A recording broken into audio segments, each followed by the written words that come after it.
بسم اللہ الرحمن الرحیم۔ ایک دفعہ حضرت سید اشرف جہانگیر شمسانی رحمۃ اللہ علیہ بنڈو چلے گئے۔ یہ جگہ چھوٹے بڑے مندروں سے بھری پڑی تھی۔ یہاں زیادہ ہندو لوگ ہی رہا کرتے تھے۔ ہندو جوگی اپنے تعصب کی وجہ سے مسلمانوں کو اس علاقے میں آنا ہی نہیں دیتے تھے۔ یہاں کے بڑے مندر کا جوگی اپنے آپ کو اژدہا کی شکل میں تبدیل کر کے لوگوں کو ہراساں کیا کرتا تھا۔ کئی دفعہ مسلمانوں کی مسجد میں داخل ہو جاتا اور مسجد کے صحن میں کنڈلی والا سانپ بن جاتا اور لوگ خوفزدہ ہو جاتے۔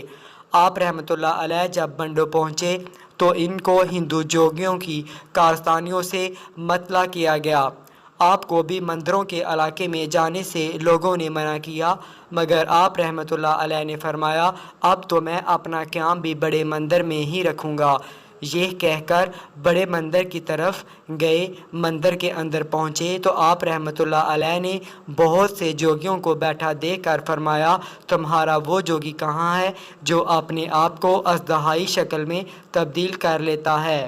یہ بات سن کر ایک نوجوان پجاری چراغ پا ہو گیا اور آپ کی طرف حملہ کرنے کی نیت سے بڑھا۔ آپ رحمۃ اللہ علیہ نے نظر بھر کر دیکھا اور آن کی آن میں سارے کے سارے پجاری پتھر کے بن گئے۔ پھر مندر کے اندر چلے گئے۔ وہاں ایک بے لباس جوگی ایک بت کے آگے بیٹھا جاپ کر رہا تھا۔ آپ کی آہٹ پا کر غصے سے آپ کی طرف مڑا اور نہایت بدتمیزی سے بولا، تم نے میرے چیلوں کو پتھر کا بنا دیا ہے، اب میری تپسیا میں مخل ہونے آ گیا ہے، آج تم یہاں سے زندہ واپس نہیں جاؤ گے۔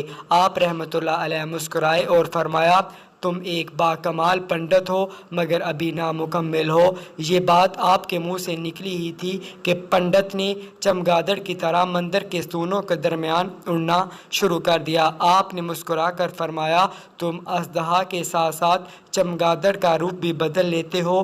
یہ کہنا تھا کہ پنڈت ایک کیڑے کی شکل میں تبدیل ہو کر زمین پر گر پڑا اور تڑپنے لگا۔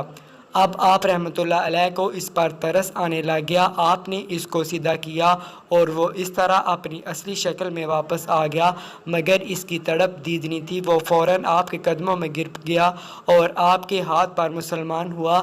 آپ نے اس کا نام کمال پنڈت ہی رکھ دیا۔ بعد میں اس کے 500 چیلوں نے بھی مسلمان ہو کر آپ کی مریدی میں داخل ہو گئے اور وہ مندر ایک بہت بڑی خانقاہ میں تبدیل ہو گیا اور اس قصبہ کا نام بھی مسلمانوں کی اکثریت کی وجہ سے کثرت عباد رکھ دیا گیا۔ آپ جس حجرے میں سلوک و عرفان کا درس دیا کرتے تھے اس کو دارالامان کہا جاتا تھا۔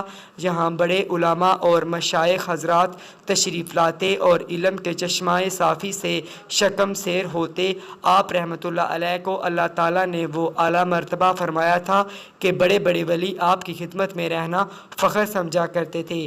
آپ کے درس و تدریس کو نہایت شوق و لگن سے سننے کے لیے دور دراز سے لوگ آیا کرتے تھے۔